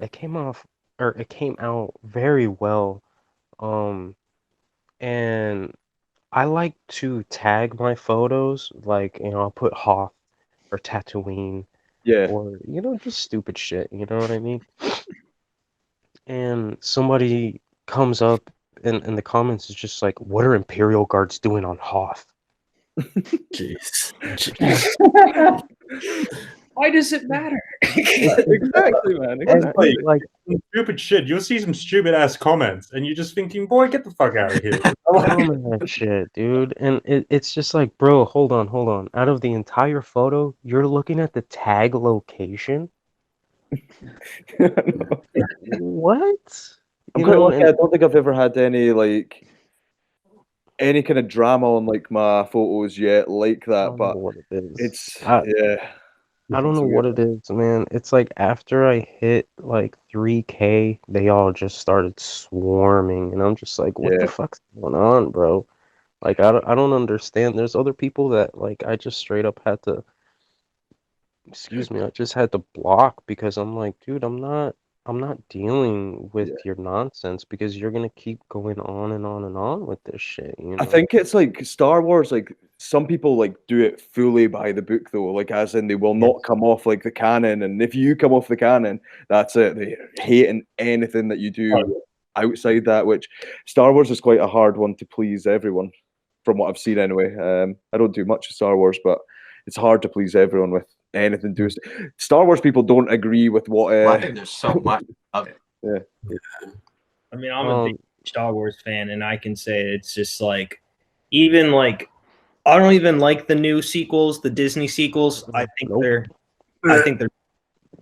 trash. Kylo Ren was the best. Huh? Kylo Ren was the best. Honestly, I do like Kylo Ren. I Yeah, thought me Kylo Ren was pretty dope. The other characters were just fucking like, I was just like, what are we doing? What's going on in the entire movie?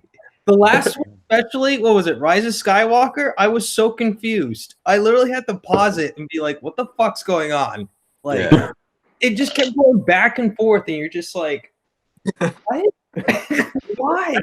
At the start of the movie, I literally when people ask me about that movie, I'm like, I like the ending part. I hated the first like 30 minutes because, like you say, Ron, it's going back and forth. I'm Literally, just sitting there like, where the fuck am I to begin with? You know? when they start light speed skipping with the Millennium Falcon, I'm like, what the fuck? What the fuck is this? This can happen? This works? It's such a cinematography failure, first of all. And then the narrative doesn't make any fucking sense. It was written by the guy that did, what was it, Batman versus Superman or whatever? Yep. Yeah. That makes no sense. That made no sense. That's why it makes no fucking sense. They literally took the worst scriptwriter they could possibly hire, and then they made a movie out of it. And you're just like, all right, I guess this is it. Bro. Everyone listening, make a movie. everyone listening, just take photos of Power Rangers because no one is ever lore heavy on Power Rangers. Bro, Exactly. you can take the shittiest picture of Power Rangers and still get upwards of 2 fucking likes. It doesn't, like, even one of my friends posted like 3 of the same shots and blew up. I'm like, they were the same. He just like cropped it slightly different. That's Bro, what, honestly, like it's a that joke. does my You can head always in with. get likes. You don't know what you want to post? Sorry. Well, that's the thing. Like Power Rangers, like for like I know like my Instagram is very heavy on Power Rangers. That's because I've got most Power Ranger toys, but I do try and delve away from Power Rangers a little bit, like with some Pokemon shots or even some like Star Wars. I actually only own like 2 Troopers and that's it. So I don't own any other Star Wars stuff. But everything to do with like Power Rangers, I get quite a few likes. I'm like, that's good. Everyone liked that. Then I'll post like a Star Wars one, which I'm like, oh, that looks better than my last Power Ranger post. And then it's like, oh, 110 likes. What happened? I must just be shit at doing like Star Wars posts, but maybe it's all in the tags. I don't know. But yeah, Power Rangers. They just love. Yeah, Star Wars. It's Instagram. It makes no sense. I know Instagram's lame, dude. YouTube doesn't make any sense. Instagram doesn't make any sense. I just post whatever I want to post. I don't care. Nothing makes sense. Just do what you enjoy doing. Exactly. Even if it sucks, I just keep posting it. Yeah. Let's get on to some fun stuff. I'm tired of all this negativity. I've got something.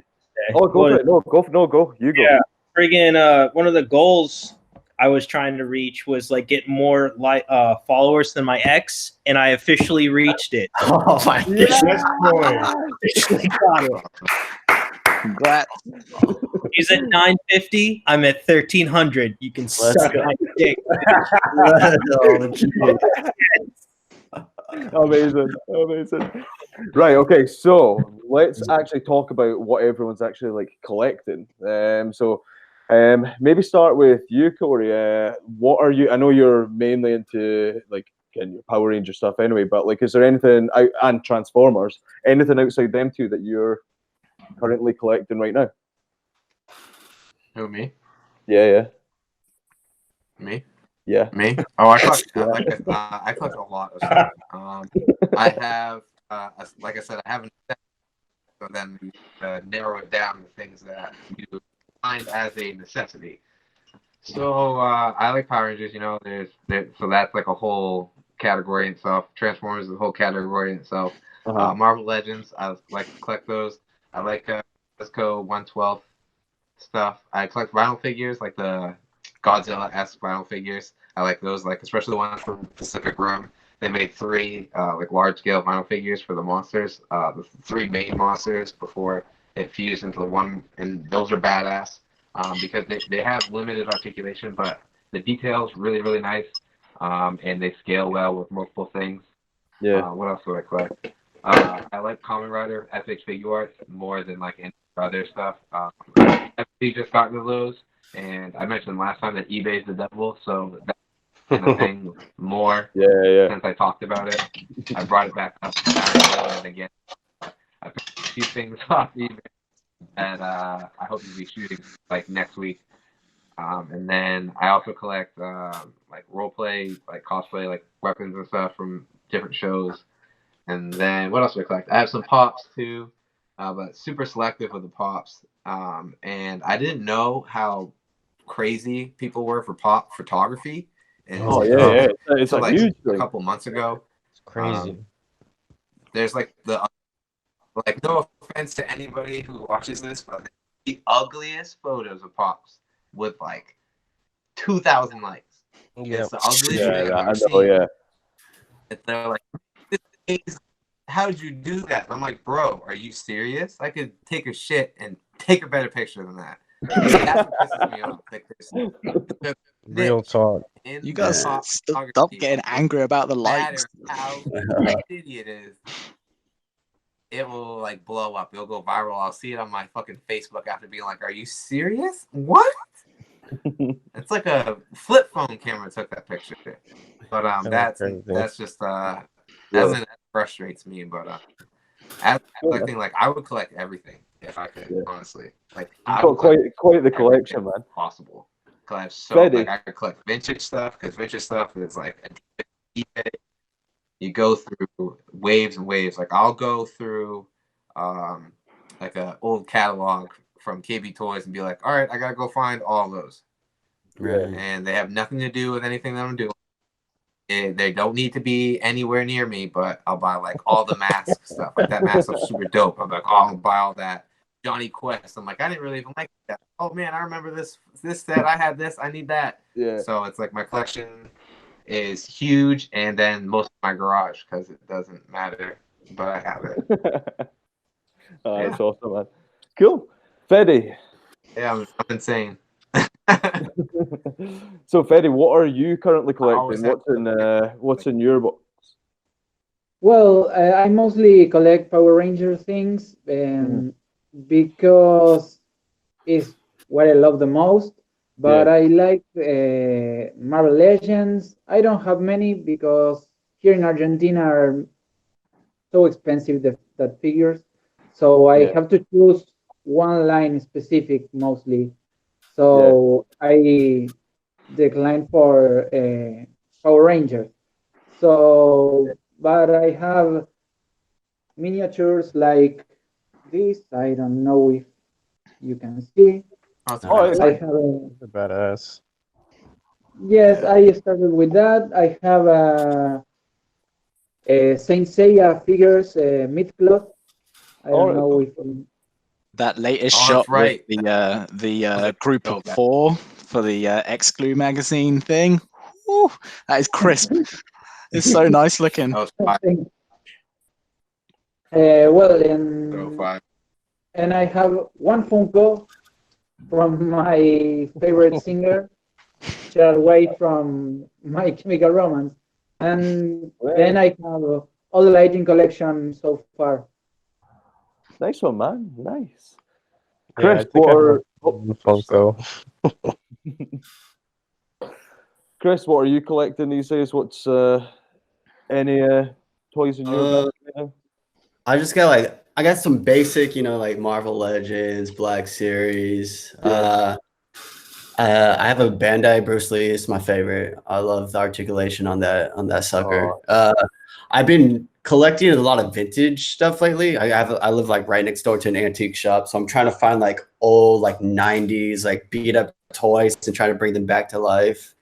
So if you guys know anyone who has like VR Troopers or like biker mice from Mars, good luck, man. Getting VR Troopers, never gonna happen. You go down. Hey, I saw some VR Troopers on Amazon, but it's gone now. It was like $20, so I'm trying to get that. Damn, bro, Well, VR Troopers. Do you mind the Big Bad Beetleborgs? Oh, I love Big Bad Beetleborgs. Oh, they're so good. Hell yeah, man. So shiny. I know, for real. Super fan. Am I tripping though on Forever Red, the Power Ranger episode? Yeah. Oh yeah. Were the Beetleborgs in that? Yeah, because it was a crossover in Japan, Super Sentai, and then B Fighter. But then when they put it into Power Rangers, they ended up being villains for some reason. I know. I was like, "What's going on?" Okay, so I'm not crazy. It's so cool though. It's nice seeing Beetleborgs be badass though, because in the Beetleborgs show, if you watch it now, it's goofy as hell, man. It's lame. Well, it's kind of like all them shows at that point. Like, mind when they gave you like Masked Rider. Masked Rider, I loved it. Masked Rider is class. It's good you go back and watch it now. Ooh, weird. Oh, it's bad. What a corny. Oh, Masked Rider. Mind what was it like? What was the bike called again? Chopper. Is that? Am I right? Chopper. Chopper, I think so. The one that transformed into the Manus. Yeah. He it was it not like Skull from Bulk and Skull that played as what? Like he was a voice actor.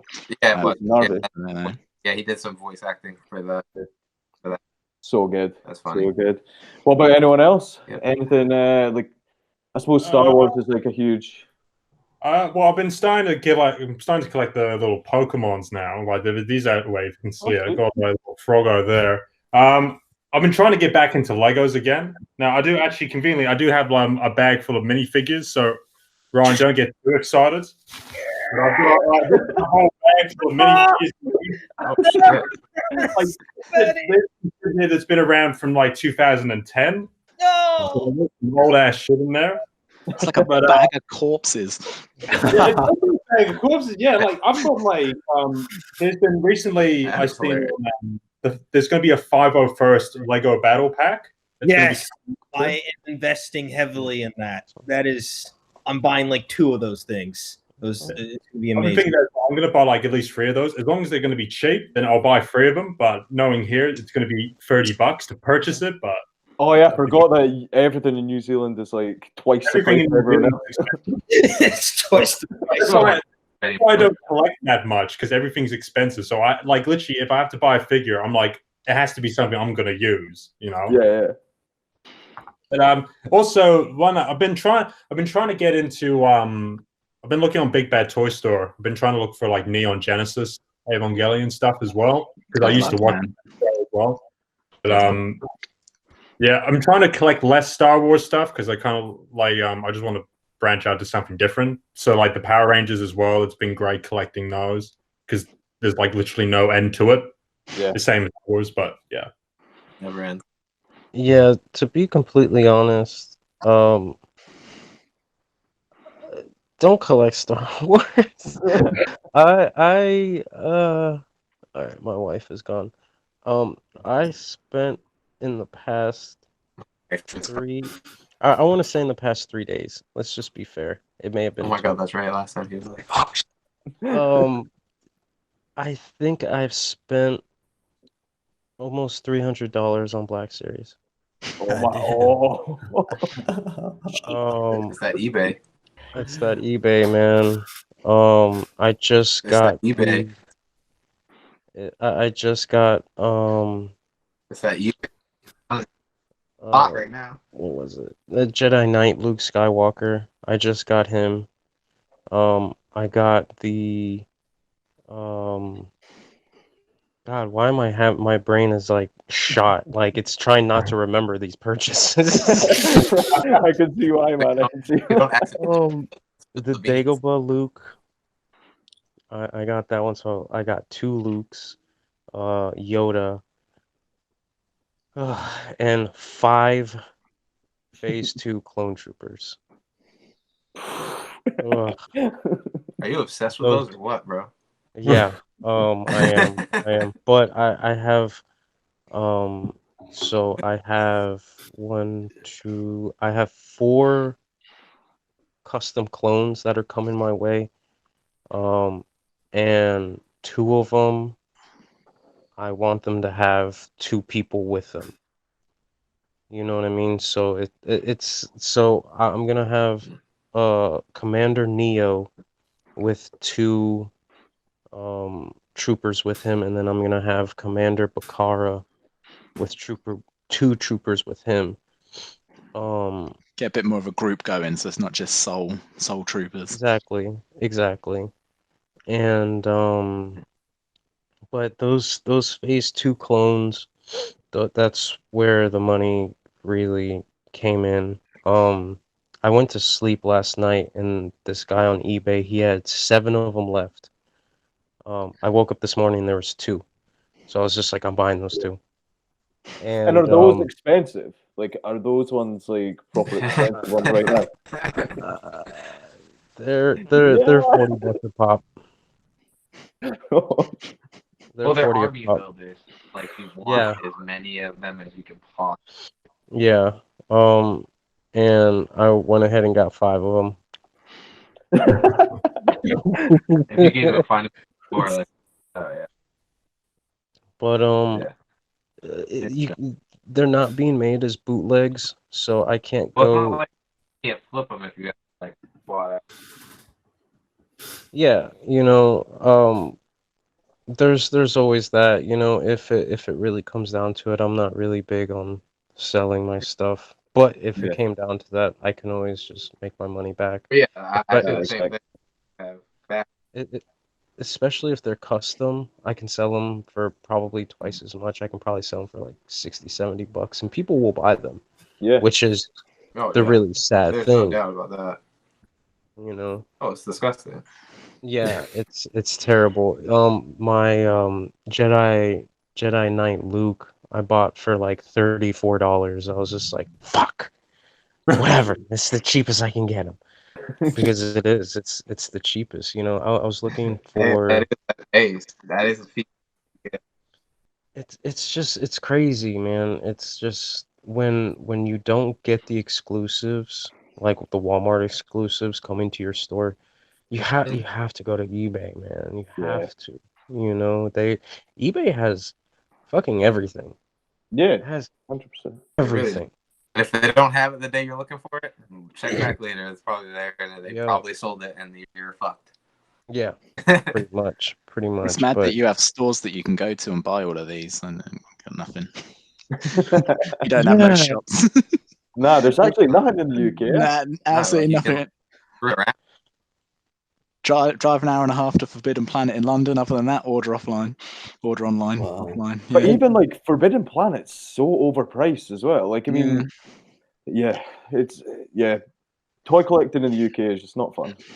Hard times. Toy collecting in general is it's been even over here in the States. Like if you don't live in California where everything hits first, it seems you have a good chance of somebody working at one of the retailers that sells it, or somebody going in like the day it's supposed to release and just buy them all and then scalp the shit out of them on eBay or Facebook. Yeah. Like the Yellow Ranger from the Current Wave Lightning Collection.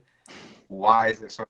Because it was one box. Well, that doesn't make it worth that when in 3 months when the next wave comes out, everybody from that current wave gets priced marked down 50%. So you can go on Amazon and be like, oh, I just bought the whole wave for like $40. And then everybody who was like, oh, I spent $80 on this is now like scratching their head being like, I am so fucking stupid. Yep. Because I've made that mistake. Like, it's hard right now because like a good example is Red Hulk. Everybody was obsessed and still is obsessed with Red Hulk. It's just a recolor of one that you can easily get in the 2-pack and the exclusive that you can easily get.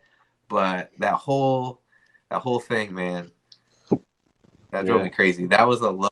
There's lows in the toy community for sure. Like if you're a member of more than just what you're a fan of, and like you spread yourself, like you get spread thin because you're just like, why are people this mad over a Red Hulk? Stay out of $30. Relax. Just fucking chill out. Yeah, chill out. It's fucking Red Hulk. Settle down. It's just red. He's just red. Who cares? One thing I asked in just paint him red. One thing I asked in the last episode was about bootleg toys. Adam, I never got to ask you because you'd slept in. So, what's your thoughts on bootleg toys? I don't own any myself purely because I'm very selective of how much money I spend on figures. Like I'm not like Andrew over there spending 300 on clones or anything like that. I'm quite selective about what I get, especially more these days as well. Very much just want to get something that I know I'm going to get a lot out of. Yeah. Before doing the photography side of collecting, it was very much like you've got those two different mindsets. I've got the collector part of me and then the photography part of me. And the more I put the collector part of me to one side, the more the photography side of me thrives. Yeah. And I much prefer that side of me because it's a lot more healthy relationship with the art form. So I much prefer that. So bootleg toys, it's not something not something I've ever really delved into, purely because if I'm going to spend my money on something, I want to know that it's going to be quality. Yeah. I've been tempted by some bootleg Mezco ones just so I can have the body, because my Street Gomez has basically been 5 different figures at the moment where I just customize it to make it whatever I'm in the mood for at the time. So having some more of those bodies would be really handy, but I've never got one myself, no. Well, the reason I asked about it is I bought from eBay. I thought I was buying the originals anyway, but I should have known by the price. I paid next to nothing. But I bought Carito and Asuna from Sword Art Online, the Figma versions anyway. And they arrived, and I noticed that Carito's neck was maybe an inch too long than what it was meant to be, and it just looks really weird if you in certain poses. And then when I done a wee bit of digging, it was complete. I could tell by the box it was a bootleg, but it's actually really it's quite good to look at if you pose it in a certain way. I'm not too annoyed by it, but bootlegs, if they're done right, I'm all for. But don't know about anyone. Actually, KLToybox, you had a SH Figure Arts Black Ranger bootleg, which you prefer, was it not? I found 2 more things I found 2 more things that are bootleg that Oh, I did didn't know you? about. That are just like a mainstay. My D Arts War Greymon is a KO, and I didn't realize wow. it, but like it makes sense whenever I found out, because I didn't really care because it's like basically the same, but it's a bootleg, and I didn't really notice it until like I did some research on it, like because I was looking for the Metal Garurumon, and I was like, oh shit, this is fucking bootleg. No wonder I got it for like $20, and I was So, like, oh, yeah, maybe somebody just needed like the extra money. It was loose out of box, and then I was like, oh, okay. And he's a little bit loose and a little bit odd, and like he popped apart just as normal as like the regular one. And then like just last week after the Black Ranger that I showed you guys, I found out that that's a bootleg. And then my Elephant Zord from Wild Force is the Korean knockoff version of the Japanese version, but it's the exact same mold to the T, made exactly the same. But the box was like so bootleg. But yeah, this is the Black Ranger that was last time. And I glued this to his arm because it came broken. All right. I've got whatever. I've got 2 good But examples of bootleg. Bootlegs Right. are good. Yes. Like I said last. Oh. Okay. Okay. I got these 2. I got this guy here from like a $2 shop. It's like a little like I don't know what the brand was called. It was something like Legos or something like that. It was something like I thought, you know what? Actually, I thought, okay, I'll just buy it, just see if it was good or not. I mean, like, I would have wasted $2 on it, but it's actually surprisingly good. Like the detail on that. Like, look at the abs on that guy. Fucking hell, he's got. Like there's a different one, this other one as well, which was probably like less, but I mean, there's nothing really wrong with them. Actually, like, I put them on like Lego boards and shit, and they've been pretty pretty tough. I mean, yeah, the title of it, Legos. It's like Mega Blocks. Like Mega Blocks are just trash. I fucking hate them. I don't know. But there was some good Mega Block ones though. I remember collecting the Halo Mega Blocks. Yeah, there's some good ones, but they're not compatible. You know, they're not, and plus they're roughly the same price too. I don't know. I choose to stay away from that anyway. There's a whole like market for customized Legos too, for like the little miniature weapons you can get, and there's a whole nother market for that, and it's crazy expensive. Yeah. It can you always see like knockoff like Lego figures at like Comic Cons. Like they just have like a booth, and it's just got like all these like just Lego figurines, and they're always they just don't look right. They don't look like they're from like actual Lego sets. But I don't know too much about Lego to say if they are fully knockoffs. But like there's like Harley Quinn ones, there's like John Wick ones, and just they're just everywhere. They might be custom too. Yeah, like very good customs out there. You can a whole market for custom minifigures too, and it's like Firestar Toys, which is based in the UK. They do a lot of custom orders that I order from, and they're like basically like a seller for third party members, and you can get like custom weapons, custom faces, like cloaks. That's where I got most of my figures from too. Like you can just order them from online overseas. But I'm still waiting for one order that I bought a month ago. And the UK is just like, yeah, we sent it. And I'm like, when? We're sorry. I want my shit. It was like $30. Royal Mail are doing their hardest. They're trying so hard right now. Be patient. Be patient. I blame Scotty. I blame Adam. I blame Scotty. I made my inner self as a Lego character.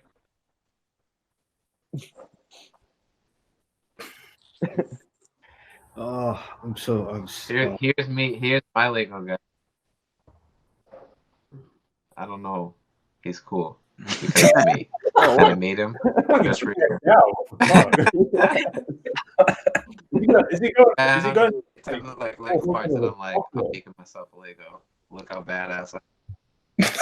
That is exactly what I want it. That's pretty dope. Look, he's got spider arms because I'm fucking cool. He's supposed to be like a Ninjago villain or something. Yeah, there was like a Lego convention thing, and you can make your own Lego. And my girlfriend and my daughter made theirs, and it looks just like them, but they don't have good this hair, like curly hair that's not like the girl perm version of it. So I was like, you know what, whatever, I'm just gonna be a demon. I'll do you a favor. I actually have some Lego afro hair that I can send you. Oh yeah, they did make some. Well, they had the afro, like they had the legit afro, but down and fluffy like a poodle. Yeah, I actually forgot. But my favorite when I mentioned that I got my Phase 1 bootlegs from AliExpress, I forgot that I had like all these bounty hunter Legos that I bought. I think I got like 8 of them for like $7. Yeah, they're pretty cheap nowadays. Yeah, Like I guess they're kind of they're kind of badass. And do they stand up next to the other figures? Like, do bootleg Legos look quite well? I mean, Matt, your ones looked awesome. Andrew, did your 8 that turned up for the bounty hunters, do they actually stand up next to official Legos, like looking decent? I'm not entirely sure. The face plate looks a little. That's a Spartan rounded. helmet. Yeah, that too. They could be customs again. I mean, people 3D print these things too. It's ridiculous. Like, yeah, they Legos are difficult to know which what's a knockoff Legos at all. Yeah, what's bootleg, what's not, what's custom or not. Yeah, it's very hard. That helmet was a Spartan helmet for sure. that was no Mandalorian helmet. That belonged to Leonidas. And these I forgot to mention it the last time. These Phase 2 SH Figure Art bootlegs. These are trash. These are trash. Look at the helmet. It looks like it's derping. It looks like it's just confused. Yeah, dude. It has these lines on each side, like right underneath the eye. I don't know if you guys can see them. Oh yeah. Yeah. It just looks so derpy. Like it looks just bad. He knows he's a knockoff.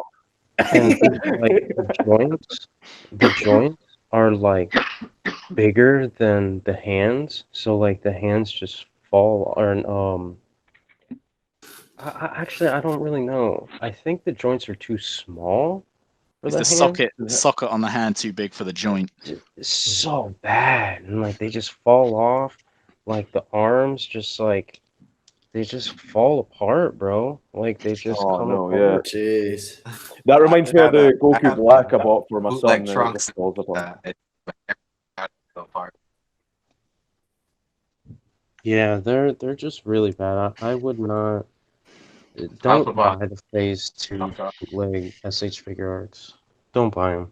It's just. I mean, they're only like 20. Bootleg SH Figure Arts. They are all not good, except for that one. But I don't know what the fuck happened to that. Yeah, I mean, don't buy bootleg unless it's for parts. There you go. Yeah. Nah, exactly. Well, guys, we're actually like if your wrist joints of your break. Yeah, exactly. Well, guys, we are coming up to the second hour, so I think especially for me and Adam, anyway, it's coming up for 4 a.m. So maybe nearly bedtime. But one thing I just want to say, thank you so much to everyone for coming back. Honestly, I was totally worried about last time, and the fact that you guys came back on such short notice as well. Thanks so much. And does everyone like doing this? Has it been fun for everyone? I know the first episode was class, so and this one as well has been. I've enjoyed it. So it's fucking awesome. Love it. I mean, we're in quarantine too, so most of us. I mean, I can say for myself, we're not doing shit. I'm not. Yeah, me too, man.